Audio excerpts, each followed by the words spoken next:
Welcome to the Business Performance Podcast, where we feature expert thought leaders and cover their best strategies, stories, and advice that you can use to successfully mature your own business performance.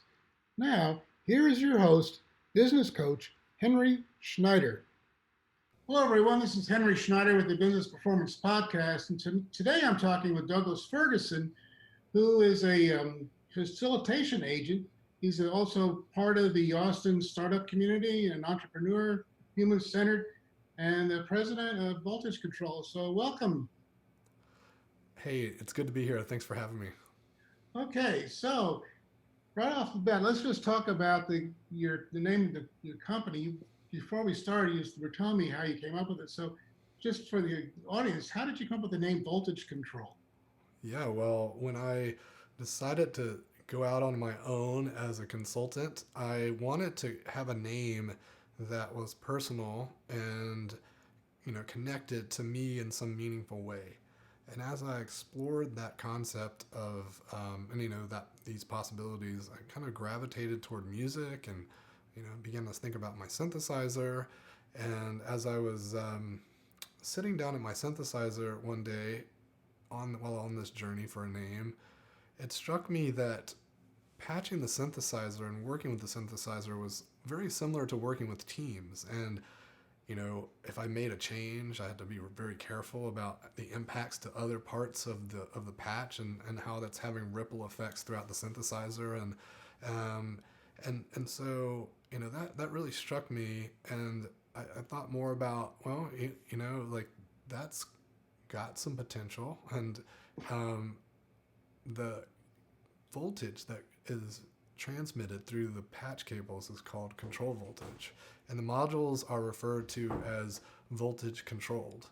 And that started to really get me a little interested because of this idea that, like, well, if these modules, these different departments or these different constituent parts of the system are connected, it's almost like this is the blood of the system, Mm. this control voltage. And then the thing that really kind of sealed the deal for me was this, when I thought about the definition of voltage. And the definition of voltage is potential energy. And when I thought about that, it just drove it home, because what the work that I do, the facilitation work and the way we unleash teams, really is about unleashing the potential and really helping them find these outcomes that they're so desperately seeking. And so it really hit home, and I'm so forever be named Voltage Control. Cool. So, how long have you been in business now, and what does your customer base look like? And what do you do for them? Yeah, so we are just hit our 3 year anniversary, so which is pretty exciting. But we unfortunately couldn't have our 1 year anniversary party, or our yearly anniversary party like we normally do. So that'll be scheduled post pandemic, belated. And as far as the business mix, it's quite varied, and which means it's, as a business owner, it's a little hard to do outbound marketing because the target's difficult, because essentially we're helping people that are in a moment of need. Mm-hmm. Someone who has a stalled project, or maybe they're looking to reimagine their strategy, or they are newly formed a team.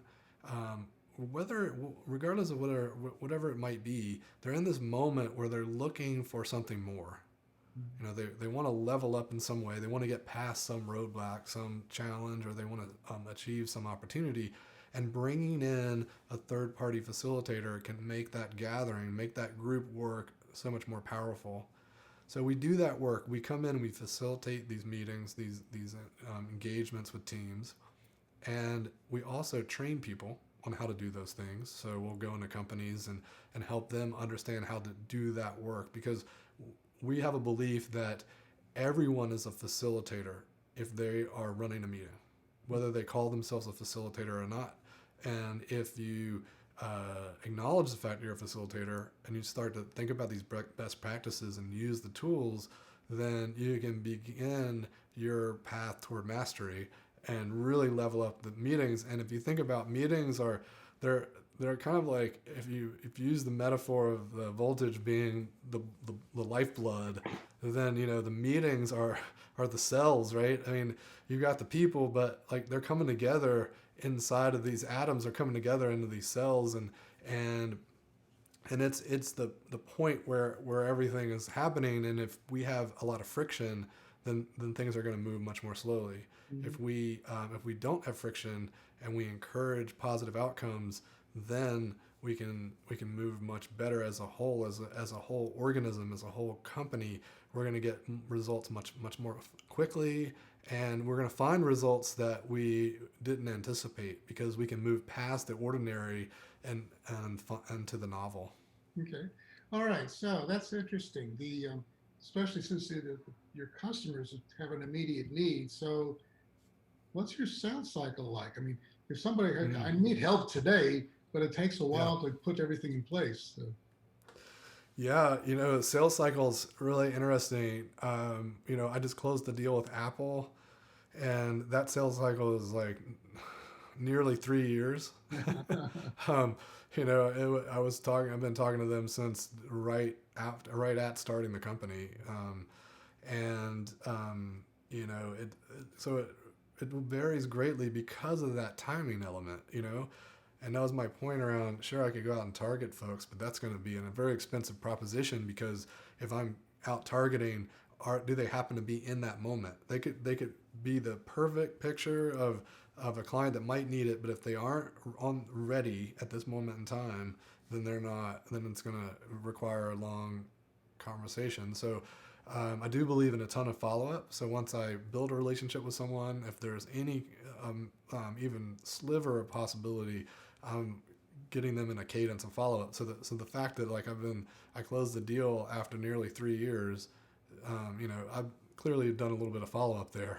yeah. um, but we closed the deal last week, and it was just an inbound call, and it took us about a week of conversation, and we booked the meeting, and we were off to the races. So it can vary from I guess the extreme was 3 years, and some cases people were ready and they got the date in mind, and we closed immediately.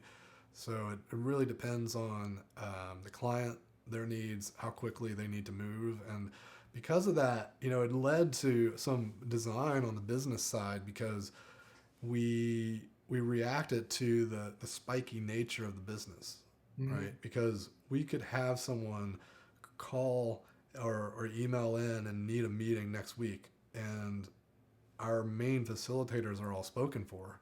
Yeah. Well, I could turn that business away, or I could refer that out to someone else.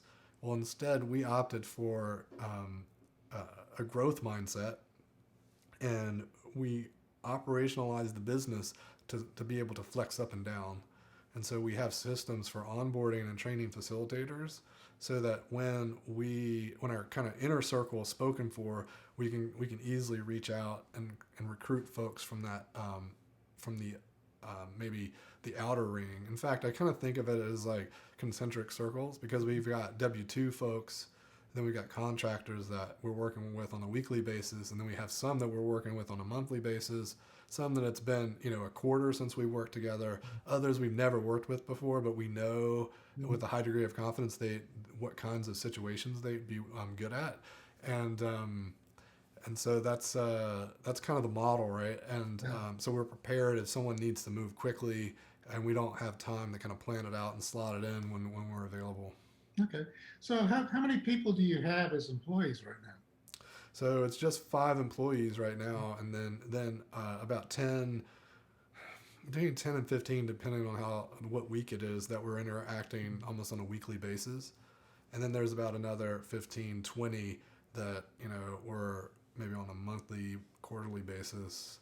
And then our database is like, I think I mean, our Slack channel is up to almost 3,000 now. Oh, wow. And I think as far as people I've vetted and and had personal conversations with were kind of between 100 200. So it's quite a lot of facilitators. Yeah. But the spiky nature and the varying needs, because not every company needs design thinking. Not every company needs liberating structure. So it really depends on the challenge that we're seeing, the culture at that company, and we try to make sure we align those things to ensure the best possible outcomes. Okay. All right. So one of the questions I always ask my guests is about the word quality. And quality is a Mm. very broad, ill-defined term. So what does quality mean to you and your clients? You know, it's interesting. It may depend on the. To your point, it can be a bit esoteric, and it's like I know it when I see it, and it also can depend on the situation, right? It depends on what I'm talking about. There's probably context around why I'm talking about quality with the team or with someone, but one thing that definitely comes to mind is consistency. Mhm. Because if you go to, like, if you compare a Toyota and a Tesla, Mhm. right? You could argue that the Tesla is higher quality, but I guarantee you that Toyota has a quality team, Right. right? And they're guaranteeing that it matches the specification, and that's about consistency. Like, we are doing the things that we said we're going to do. So there's a little bit of integrity there, right? Like, our quality is directly impacted by our integrity. If we're not doing the things we say we're going to do, then the quality suffers. And it makes me also think about the adage, um, under promise, over deliver, Yeah. right? And that's very much a quality mantra, right? If we set expectations that we know we can exceed, there is going to be a perception of high quality. Mhm. Whereas if we overpromise and we can't meet those expectations, there's going to be a perception of low quality. Right. And so I think that's the interesting part about it, is like that it lives on a spectrum, right? And it's like, it's not that it's like bad quality or good quality. It's like, well, what expectations did we set? Did we meet them? And are people generally happy and delighted with the results? Right. And also, I think quality too is um, the subjective stuff when we think about brand and we think about values and let's say what are these attributes about the even the way that the voice, the writing that we have that comes out of the company. What about the look and feel of any visual aesthetics and whatnot? There's a quality to that as well, right? And Yeah. can we be consistent in those things so that so that our users are kind of recognize us and know that see it and know that that's us and it's representative of what we've done in the past. Right. And so yeah, it's really it's a fascinating topic because it can be so subjective. Right. And a lot of what people don't really pay attention to is just spelling, grammar. Mm. That's what the customer sees first. And if you get full of typos, that sets them off down a rabbit hole thinking this is a worthless product. Mm-hmm. Okay, so what's the biggest myth or misconception that you've encountered out there when it comes to trying to get people to work better together in Mm. systems? The biggest myth. Well, you know, maybe maybe it's that if I just show up with an agenda, then my meeting's gonna be just fine. And it's like, yeah, I mean, there's so many horrible meetings that don't have agendas, and that's just silly. Like, why are we gonna show up and just totally wing it? But man, a good agenda is not just a list of topics. A good agenda includes a destination, Mhm. and it includes thoughts about how we're going to get there. Mhm. And if your objective is to make some decisions and your agenda is just, you know, a list of discussions that we're going to have, then you haven't identified your mechanism for making that decision, and maybe you should think about that. And I think there's plenty of examples of pitfalls that agendas have, but I think that's the main thing is when folks just think that a list of topics as an agenda will suffice. Yeah. Well, what's even worse is if you're doing a review, and I've been in this situation, everybody walks in cold and you never get off the first page. You spend Yeah, a whole hour and everybody's sitting there, well, there's an hour I'll never get back. yeah, yeah. And in fact, I often talk about the boot up time, and you know, if you expect people to be up to speed on some topic, giving them some time to review before we even start any discussion, just some quiet time, just to look at the one pager before we start talking about it. Let everyone soak it in, and like also shake off whatever the heck they just came from, because everyone's running from one thing to the next. And so let's have a moment to like reframe our brains on this important thing, because if you think everyone's got it booted up and they're ready to roll just like you, then like you're sorely mistaken, because no, they don't care about this as much as you do because it's your baby. And so giving them time and slowing down so that you can move faster, because you're right, if you try to just speed through it and you spend the whole hour just like beating heads against the wall, then you'll end up at the end wondering why we just did that. Meanwhile, you could have just reserved 15, 30 minutes to let everyone just like get their heads around it and then have a really powerful conversation. Because the other dynamic at play is when smart people, and I would say smart people with authority and with power and and expectations on them come in and don't have the full context, they will play mental gymnastics to not let on that they don't know what's going on. And Yeah. so then there's this dynamic of them trying to like not let on that they're not fully up to speed and kind of picking around and trying to get like the details. And that's a super inefficient way to communicate. And so like just like owning the fact that people need the time, reserve it, then you're going to have a really tight conversation. And if you design that rest of that time with some really targeted tools to make the conversation even tighter, you're going to get even faster results. Yeah. Yeah, I can give you a really good example. Many years ago, we were in a meeting, a technical discussion. We'd been meeting for an hour, churning this over and over again. We finally got down to where we need to make a decision. And then the senior manager walks in, and we wanted to have him make the decision. And we had to go back and revisit the entire discussion we had, another hour before we could get him up to speed so he could decide what to do with it. Yeah, that's the thing, um, and I often talk about the nature of decisions, and if we're clear about how decisions are made, we can be more intentional about how we design the decision making process. Yeah. I know that sounds a bit like self-referential, but the point is like in your story, there was someone that was going to make the decision. And so if it was clear that like, hey, this person's going to make the decision, does it make sense for us to do all this stuff and then call them in and rehash it? Like, that would have surfaced and it would have been very clear that that's not a good way to approach it. Instead, maybe knowing that that's the decision maker, maybe we spend our time preparing a proof of concept or a prototype or some asset that person can easily digest Mm-hmm. to make the decision.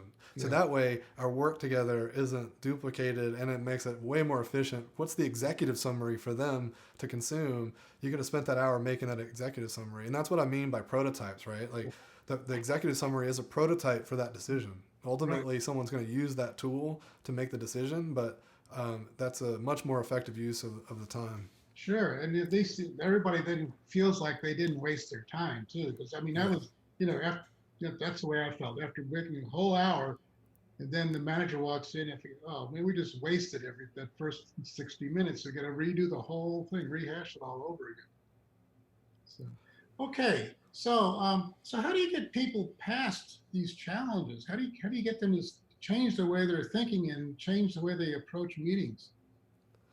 Yeah, usually what we do is, we apply learning sciences. So the workshops that we do, even if they're not training workshops, they are they're still designed to help leverage learning science techniques or learning experience design techniques to help people adopt a new mindset.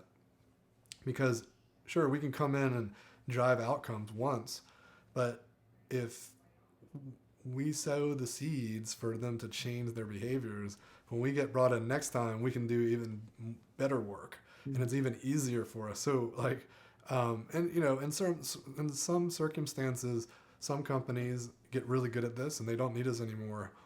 But often companies will still enjoy working with us even if they are adopting some of the principles. And boy, does it make our lives easier when we come in and they're doing the things. They're kind of mimicking what we did. And so I think part of it is just designing really good experiences so that when they see what's happening, they're like, well, I want that. Like, I don't want, like, this is way cooler than all the other meetings we have. Like, let me just do this. And so there's a lot of principles. We have 10 meeting mantras that we talk about, which are, one of my favorites is do the work in the meeting, which I kind of alluded to or kind of mentioned a second ago.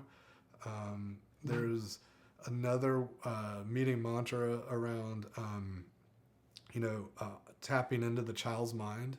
A lot of the work that we do is verging on play. And for some reason, we've separated this notion of professionalism and play.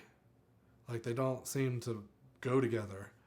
And there's a lot of weirdnesses about what we deem as professional. Like we're not even supposed to bring our real selves. We're like we're taught to compartmentalize and almost not be human. And so if we can bring a little humanity, a little levity, a little play into the work, but be very intentional about our outcomes, we're still driving business outcomes. We're still seeking the results that we need, but we're just going to go about it in a way that really opens up creativity and really makes us not look back on the hour and say, I just wasted my time, right? And so if we can institute some of those things, it can really make a difference, and people just want to copy it. The folks will often ask us, what's that called? What do you do? How do you do it? And then often they will just go and copy the stuff and do it, bring it into everyday meetings. There's one just to get tactical because it's really great to give people tactics. There's one tool called the note and vote. And it's very similar to what I was talking about with the boot up time, but you don't have to just use it at the beginning of the meeting. You can use it anytime during a meeting. And basically, the note and vote is based on this concept of working alone together. So we've come together for this shared purpose. We all want to work on this challenge or pursue this opportunity. So we want to dedicate time to do it, but we're going to spend some time alone. So we reserve the time. We're all together in Zoom or in a conference room if we find ourselves back in those things, and we're going to dedicate the time, but we're going to reserve some alone time. So the note and vote alone time is spent writing down your ideas to solve the problem or whatnot. And so let's take a real simple example so that people can understand it. Let's say that we want to decide what we're going to buy Kate for her birthday. So then everyone in the meeting is going to write down ideas. They're just going to, it's like, think about it as like personal brainstorming. They're just going to list out as many things as they want.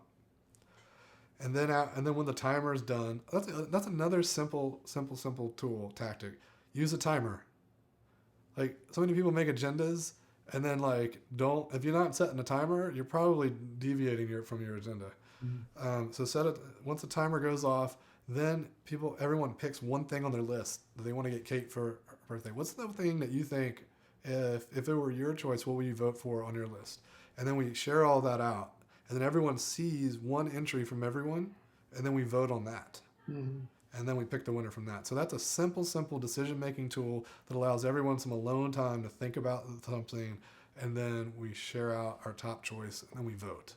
And there's other tools and techniques, but the point is like when people see these things, they often will realize that, oh man, that's such a better way to make a decision. I should just use that in some upcoming meeting. Yeah. So it's interesting. I mean, you've got a lot of different things going on here. So I mean, you can walk into a company where people can't hold meetings, period, or you got other companies where they're more mature about it. So, are you looking at like baby steps or steps to go from the bottom to the mountaintop, different levels, so you can mature that capability? Yeah, it really depends. I think what you're describing is what we call a transformation. So we definitely work with companies where they're seeking to, shift the mindset across the entire company, and so that the way that works is through a kind of a cadence of workshops. So we'll generally do a workshop where we're using it as a lens into the company. So we're kind of a little discovery of Yeah. what's going on. So like it's a little fact-finding expedition, if you will, and we'll bring together key stakeholders and work together so that we can get a better understanding. And they're starting to watch us work. So they're starting to get an understanding, but the main purpose is not for training. It's for us to understand where the gaps and where the opportunities are. Mm-hmm. And then we'll take that and use that information to design a strategy of which we'll go in and run a series of workshops. And sometimes these are like laddering up in complexity, like you were talking about, where you're kind of walking up the mountain, if you will.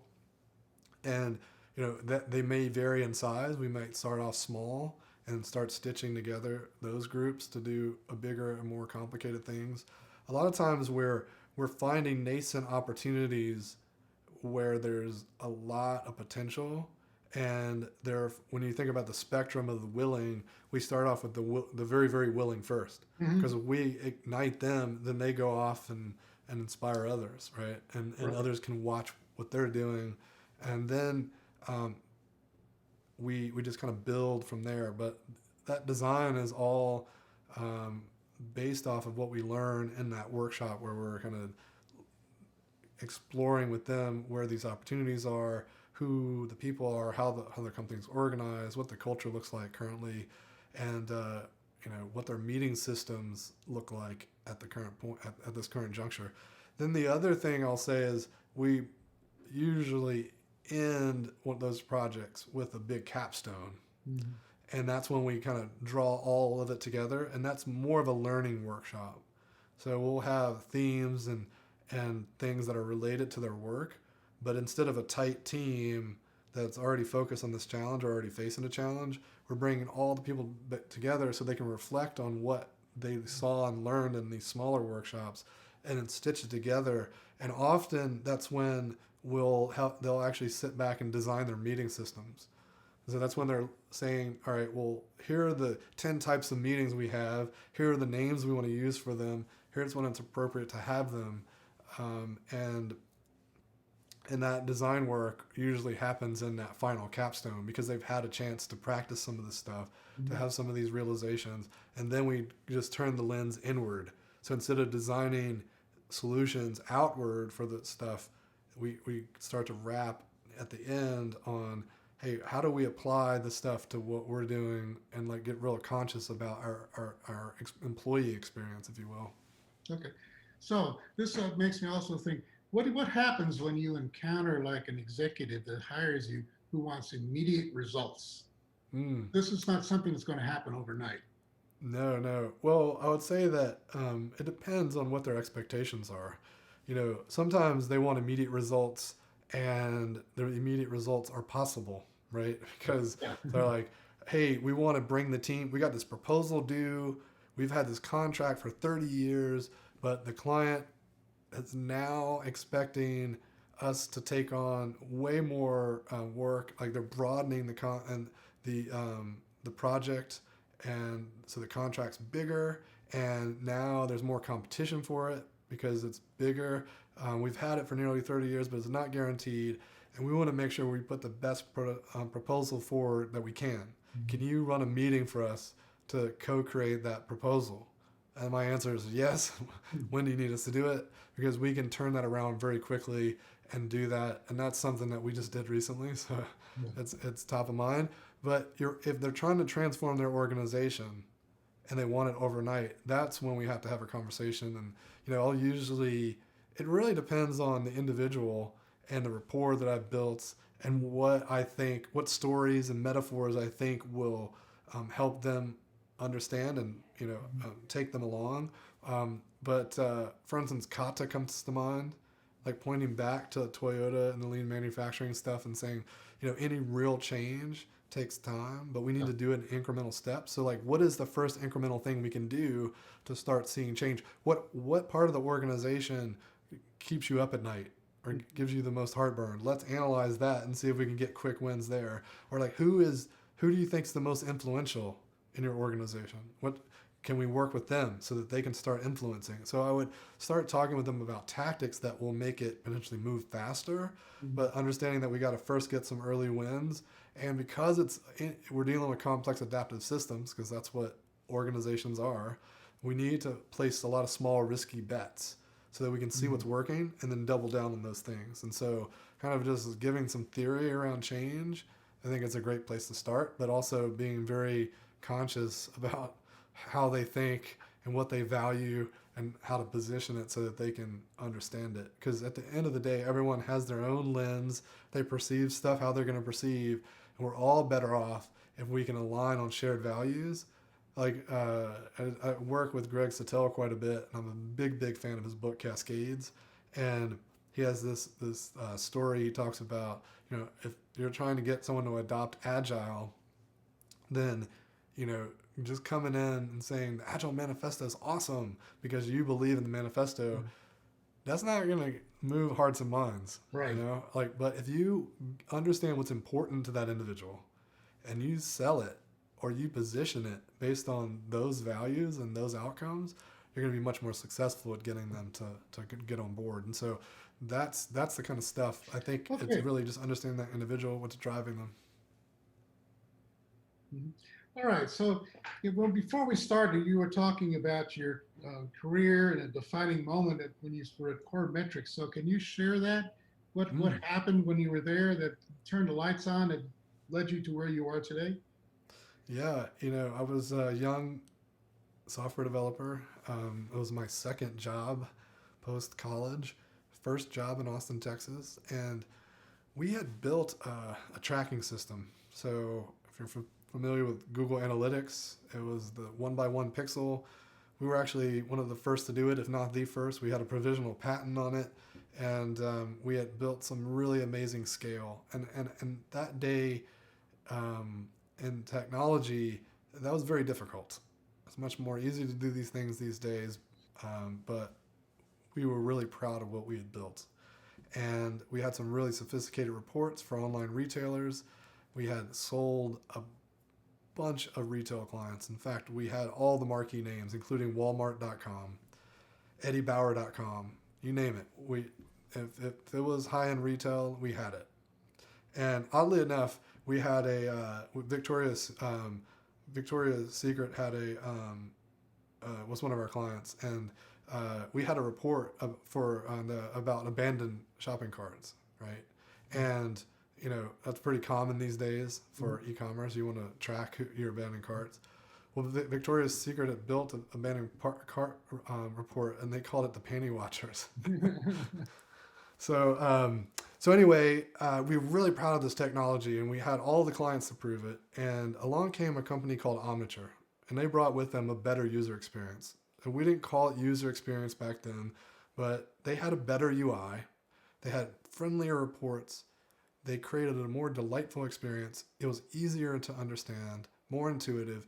It was not nearly as complicated or, let's say, technically advanced. We could do far more superior things, but they started stealing clients and we were losing deals hand over fist. And that really struck me early on as like, wow, this sophisticated tech, these deep capabilities did not matter because they had an experience that people enjoyed using more. And I thought to myself, well, how could we have learned this? How could we have gotten in front of this? And why did it blindside me? And so it really sent me on this journey to really understand users better and to build software for users that really solve their problems head on. And even though you could go deeper and give them more sophisticated things, if it's not hair on fire, if they're not like complaining about it, and you're not solving it in a way that gives them joy, then someone's going to come along who does. Mm-hmm. And so that really sent me on a journey, and I think really shaped my thinking along the product development and engineering roles that I took on subsequently. And I think ultimately led me to where I'm at today as a facilitator. Okay. So, in a similar vein, could you share an experience you had growing up that still influences how you approach Mm, business today? yeah, wow. I don't know if it necessarily is one specific experience, but it's just an arc in both my parents grew up on tobacco farms, Mm. and they brought with them and into me a really strong work ethic and a sense of integrity and follow through. And I think well, I just had a team meeting this week with the team, and we did an activity around expressing gratitude, Mm-hmm. and um, we had an activity around expressing gratitude, and the thing that I found very well, it touched me. It was touching. The team was pretty consistent in this like observation around grit, Mm-hmm. and I think that really sums up what I learned as a child. Working, even myself having to go work in the farm for my uncle, and just knowing what it's like to work with your hands, and have an appreciation for a hard day's work and getting it done. Okay. All right. Now, so we kind of talked about this again before we started. So, how has COVID-19 impacted you and your business? What have you learned from it? What have Mm. you had to do to adopt? Yeah, it's been a challenging time. So I was in late February. I was in Ohio, teaching a large group of people how to run design sprints. And at that time, I was starting to get very concerned about what I was seeing unfold. And I thought to myself, people aren't taking this seriously, and it's going to hit us hard. And so that night, I got a email from Capital Factory Mm. asking me to come host a workshop where we would design a safer South by. Mm. Ah. And this was before South by got canceled. So I was like, okay, amazing. Let's do this. And I was literally going to be home for a day before flying to Tampa for a big workshop with U.S. Special Operations Command. And so I did that workshop, and we were using a technique called improv prototyping, which means that I had a series of prompts, which were bad behaviors Mm. that you might see someone do while at the event. And what were you going to do about it? So the goal was that we wanted to retrain ourselves so that we could behave more appropriately when we encounter these bad behaviors. Because if we don't correct people when they're having an unsafe sneeze, or shaking hands with someone, or attempting to shake hands with you, then what are you going to do? And in fact, if you're so conditioned to shake people's hands, you know, especially at that time, this is before we've been locked down and Yeah. just training ourselves, but you're apt to shake their hand. Like it's just second nature. And so we wanted to give people an opportunity to practice what they're going to do. And then we critique it, debrief. Debrief is so important. Mm. And in fact, that's my favorite. I usually reserve open dialogue just for debrief, because most open dialogue is a waste of time. But if we're debriefing and using some pointed questions, then open dialogue can be really powerful. And so we were basically modeling those behaviors, debriefing, and then practicing them again so that we would be prepared when we went out into the world and started encountering people doing stuff that's unsafe. And then right near the end, before I could get to the closer, the mayor came on and announced that South by was going to be shutting down. And then I flew to Tampa and ran that workshop. And, I started off on the first day of the workshop. I had 120 people in the room. And, I told them, and I said, look, I know that some of you may think this is no big deal, but I'm here to tell you it's going to be bigger than you think. And you should start taking this seriously now. And I would recommend there be no handshaking at this event. And of course, people were still handshaking, but so then, and at that point, I think it was day 2 of that. So it was like March 7th. I called to the team meeting. We had a huddle on the phone when I was having a break at that workshop, and I told the team we're going to need to respond to this because it's coming, and it's coming like a freight train. And let's start thinking first about changes to the website, and then repackaging some of our products. And then from that point on, we were heads down until, so from, I guess that was March 7th or 9th, all the way up until about a week ago, we've been just like heads down. I had some weeks where I was working 80-hour weeks just trying to repackage things and get in front of stuff. We had to cancel the CTO summit. We had to cancel training in Denver. And we saw like, lots of revenue evaporate. Mm-hmm. And the PPP loan, of course, helped. I still had to invest, a good chunk of money to make sure we kept payroll. I didn't want to dismantle the team, and now within the last 2 weeks, we've started to see sales start to kick in, and if they keep at the current velocity, we we'll probably be really back on target by August. And then I'll be looking at, well, when do I recoup those investments I made to keep things afloat? But things are looking a lot better now. But man, it took quite a bit to reinvent the company, and just glad that we spent the hard long hours doing it. Yeah, like I know what you were saying. I mean, it's very difficult because your whole focus has been in person, interacting with people, and then now you're having to do it through like Zoom, and it's not the same at all. You still don't you can't see everybody. You don't know if they're engaged with you or not. That's right. And so we had to be intentional about what we design into the experience, and how we call it reading the room, and capturing room intelligence. And so we use tools like Zoom and Mural. We've even built some of our own software so that we can do some of the things that are more difficult to do using Zoom, because Zoom breakouts are great, but they're very limited.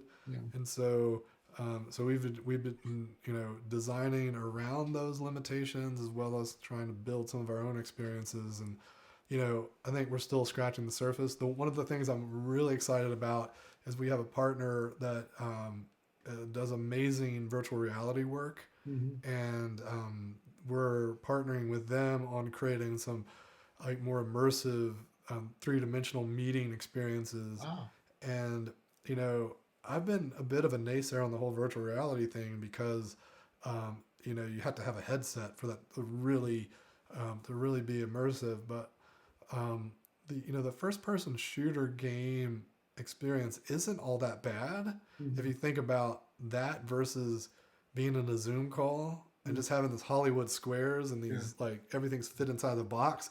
Now you're inside. Sure, you have one square. But that square is a portal into like stuff that's curvilinear, stuff that you can move in and to and out of, and so things can be placed in 3-dimensional space. You can explore a little bit more, but the killer feature is 3D audio.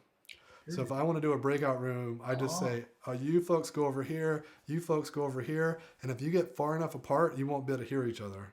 And so we can talk, and then I as a facilitator can maybe talk a little louder or just run over there really fast, run over here really fast. So some of those in-room dynamics start to become possible that aren't currently possible. So we're, Yeah. it's still in its infancy, but we've been really having a lot of fun exploring that. Yeah, that sounds pretty cool because I know, yeah, what you're talking about is like when I've done workshops too, is you want to go over, just listen to what this group is talking about Hmm. and then make some corrections because they're going down the wrong route. So that's pretty That's right. cool. Yeah. There's Zoom lets you do that. You can jump in the breakouts, but it's clear that they're not just tapping, they're not just like grabbing the video feed and like slipping you in there.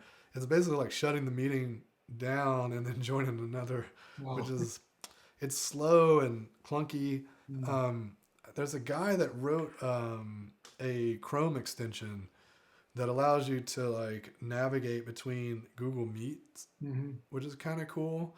But the bummer is that since there's not a great API for Google Meet yet, you had to go into Calendar and create a bunch of meetings, and oh, then all those meetings are your breakouts, and mm, then you copy those URLs into his tool, and then mm, once you do that, then you can do some really cool stuff as far as. But the way his works is all the meetings are up, and his little tool mutes and turns off your video mm, and turns off the speaker. And then when you hit a button, it'll allow you to move from. So all it's doing, it's toggling the mm, mute and the speaker and the video, but it's much better than you having to click all those things because it's mm, like you just hit something in his interface and then it changes all the uh, windows and he automatically lays them out as a grid if you want, so like you can see all the breakouts and then just like tab through them, so to speak. mm. And so that's kind of neat. But the drawback is you got to go manually set up all those meetings.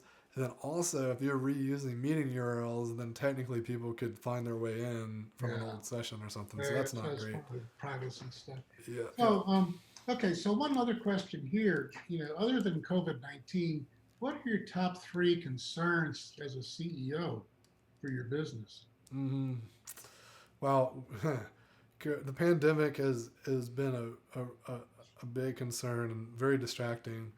Um, I I think that one big concern that we have is how to support facilitators through this time of social unrest and how we are there to have a conversation about how to design meetings that address those issues and even confront them or maybe even seek to address certain challenges.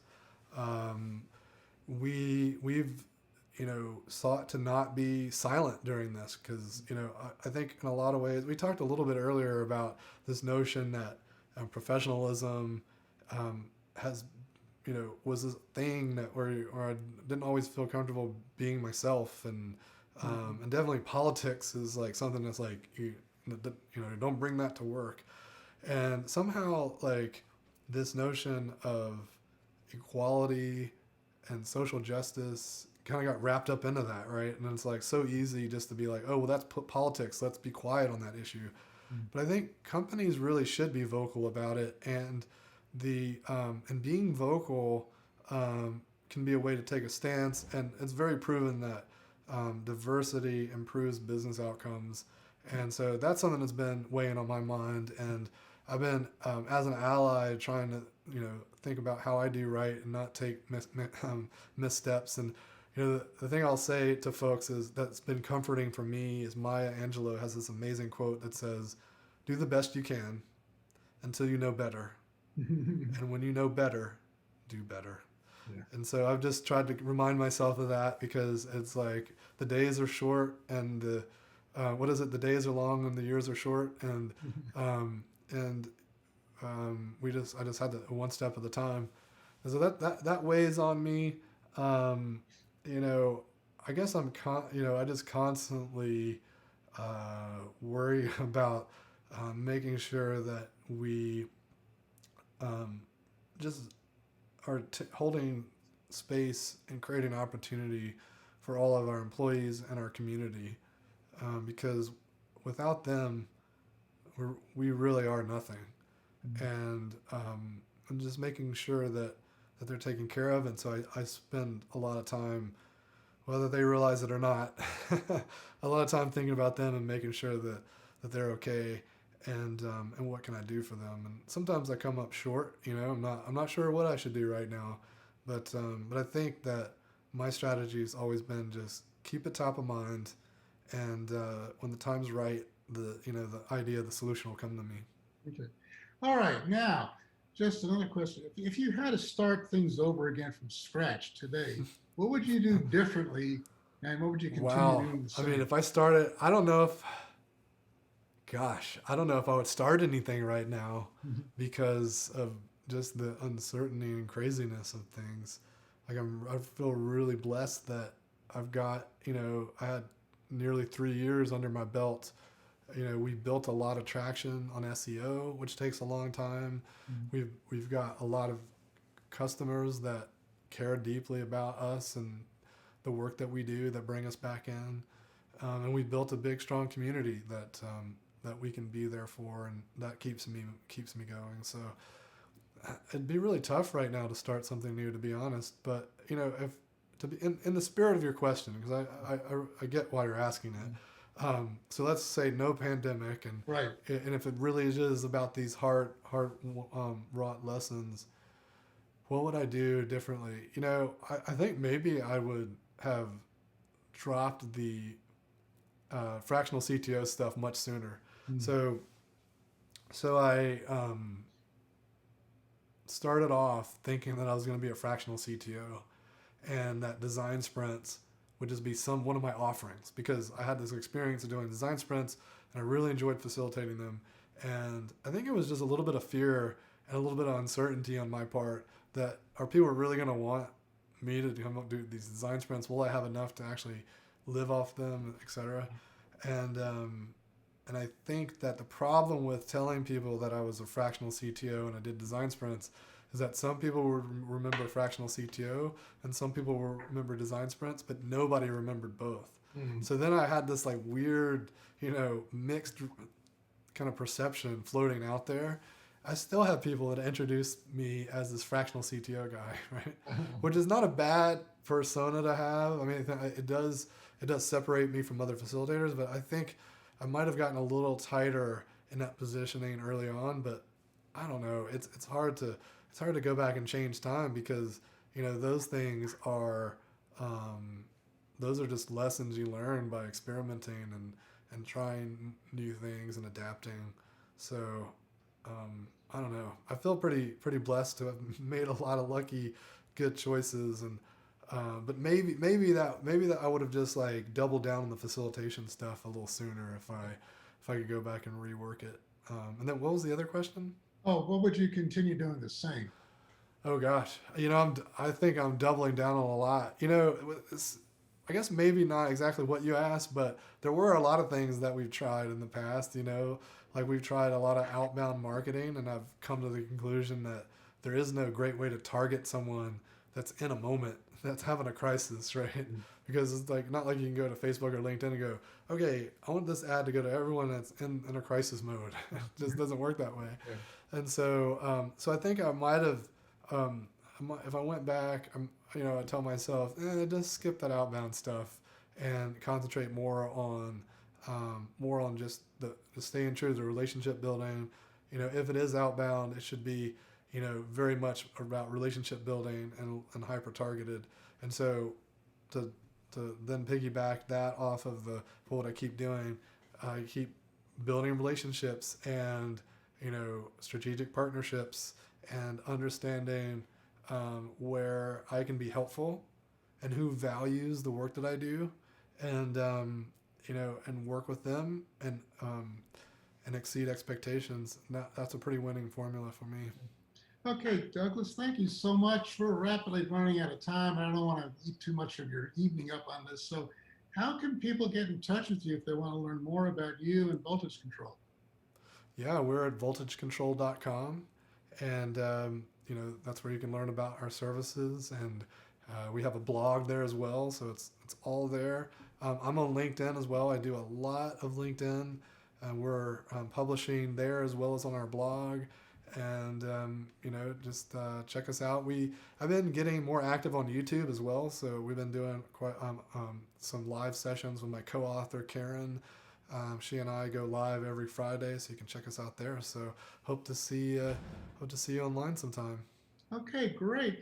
Well, this has been fantastic talking with you this evening. I could just go on and on and on, but we got to stop. So I appreciate it. Thank you so much. Yeah, thank you. It's been great. Thank you so much for tuning into this episode of the Business Performance Podcast with your business coach, Henry Schneider. For more episodes and business strategies, please visit welcome.ppqc.net/blog.